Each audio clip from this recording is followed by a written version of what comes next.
Bienvenue sur Reddit, le meilleur de Reddit, mais en français. N'oubliez pas de liker la vidéo et de vous abonner. Aujourd'hui, je vous raconte l'histoire d'une Redditrice enceinte de son mari dont elle est séparée depuis plus d'un an. Cette histoire est très longue, je suis désolé, je vous ai pondu un roman. Mon ex et moi, on a passé 10 ans ensemble, mais pendant les 2 dernières, on était sur la fin, avec des périodes de séparation. Ça fait environ un an qu'on a divorcé. On a 3 enfants ensemble, ils ont 10, 8 et 5 ans. Je suis enceinte de notre quatrième. Je ne sais pas si on va être capable d'être les parents de ce quatrième enfant. Je suis tellement partagé, on est tellement partagé. Il n'y avait pas de violence ni d'infidélité dans notre mariage, même s'il a effectivement couché avec quelqu'un d'autre pendant notre séparation. Il y a un grand nombre de raisons qui ont fait qu'on a fini par divorcer. J'ai été très triste quand ça s'est terminé, même si c'est moi qui ai demandé le divorce. Mais quand tout ce chagrin et cette impression d'échec se sont un peu dissipés, on s'est plutôt bien entendu. Notre relation est devenue très platonique super vite. C'est comme si tout s'était amélioré comme par magie quand on a enlevé les éléments amoureux de notre relation. On a une garde partagée pour les enfants, 50-50. C'est très dur pour moi parce que mon identité de maman fait partie intégrante de ma personnalité. J'ai parfois encore du mal à savoir que faire de mes journées quand je n'ai pas les enfants. Mais en fin de compte, je suis heureuse qu'il soit un bon père et que nos enfants passent la moitié de leur temps avec lui, même si je pleure encore parfois parce que je ne peux pas être avec eux en permanence. On fait encore parfois des activités de famille tous ensemble, et on est présents tous les deux pour les événements de nos enfants, activités sportives, etc. Mon ex a une copine maintenant, elle a l'air sympa, il l'a rencontrée peu de temps après notre divorce. Ça m'a blessé, j'ai beaucoup trop pleuré en apprenant la nouvelle. Mais il a attendu 6 mois pour la présenter à nos enfants, je lui en ai été reconnaissante. Mes enfants l'apprécient. Notre Benjamin a eu une urgence médicale il n'y a pas très longtemps, et il a dû se faire opérer. Comparé à d'autres problèmes de santé, ce n'était pas grand-chose, et il va beaucoup mieux maintenant. Mais ça reste mon bébé, et il a passé plusieurs nuits à l'hôpital, donc ça a été un moment très dur pour moi. Mon ex était là pendant toute la durée de l'hospitalisation. Il a été un excellent père et un super partenaire pour moi, pendant que je m'inquiétais pour absolument tout. On a passé toutes ces nuits à l'hôpital, et d'un coup je me suis rappelé pourquoi je l'avais épousé. Il a toujours su être fort et stable pour moi. Je lui faisais confiance à 100% et je savais qu'il me protégerait toujours, de tout. Quand on était à l'hôpital, il m'a dit que j'étais toujours la femme la plus importante dans sa vie. Quand mon fils est sorti de l'hôpital, mon ex est rentré avec nous, chez moi. Mon bébé était à la maison, en parfaite santé, et nos 2 autres enfants étaient excités d'être de retour à la maison, après plusieurs nuits chez leur tante. On était à nouveau comme une famille, tous sous le même toit et heureux. Ce soir-là, après avoir mis les enfants au lit, on a couché ensemble. Je ne m'y attendais pas et je ne l'avais certainement pas prévu. Mais dès que les enfants n'étaient plus avec nous, c'est comme si on avait ressenti ce besoin intense, d'un moment plein de passion, qu'on n'aurait pas dû s'accorder. On s'est endormi dans mon lit et on a remis le couvert au milieu de la nuit. Le lendemain matin, on était tous les deux d'accord pour dire que les émotions qui ont suivi l'urgence médicale de notre fils étaient entièrement responsables de ce dérapage. Aucun de nous deux ne regrettait ce qui s'était passé, mais ça devait en rester là et on a décidé de retourner à nos vies de coparents divorcés. On ne laisserait pas la situation devenir gênante et on passerait simplement à autre chose. Puis j'ai appris que j'étais enceinte. On n'a pas utilisé de capote, je n'en ai même pas chez moi et je ne prends pas la pilule. Pas depuis mon divorce. Je n'en ai pas eu besoin parce que je n'ai ni le temps ni l'envie de chercher quelqu'un d'autre. Je voulais rester célibataire un moment. Je sais que j'étais en période d'ovulation quand on a couché ensemble, ce qui est sûrement une raison pour laquelle ça s'est produit. Mon corps le voit être un père génial pour mes enfants, et il en veut un autre. Mon cycle est très régulier, et on a toujours réussi à concevoir du premier coup pour nos grossesses précédentes. Notre premier n'était même pas intentionnel, c'était plutôt une surprise du genre découvre que tu es enceinte 2 semaines avant ton mariage et passe ta lune de miel à vomir tous les matins. Je suis enceinte d'environ 8 semaines, ça fait environ une semaine que je sais.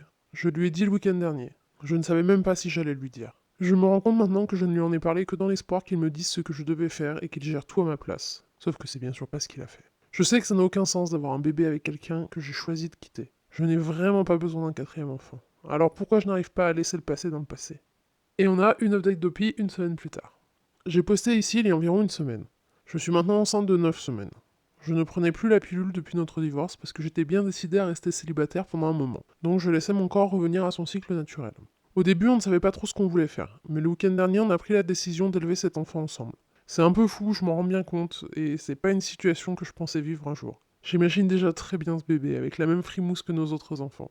Je suppose que c'est pour ça que j'avais autant de mal à envisager de mettre fin à la grossesse, même si je sais que c'est pas une bonne raison de faire un enfant. C'est probablement mon dernier bébé, ceci dit. J'ai 39 ans, donc même si je rencontrais un homme en qui j'ai assez confiance pour vouloir un futur commun et un enfant, j'aurai 40 ans bien passés d'ici là. Et j'ai l'intention d'être très difficile en termes de partenaire.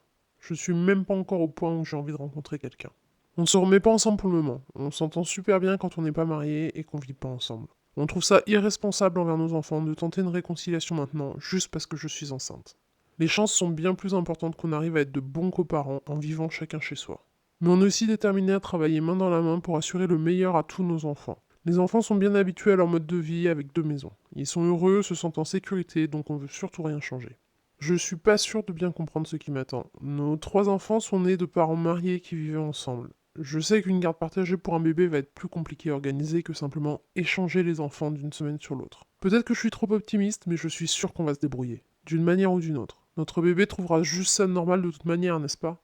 La prochaine étape qui nous inquiète, c'est d'expliquer à tout le monde que je suis enceinte de mon ex. Ma famille et mes amis s'en remettront, mais je suis particulièrement préoccupé à l'idée d'expliquer la situation à nos enfants. J'ai peur que notre aînée le prenne pas bien du tout. Elle sait comment les bébés sont conçus.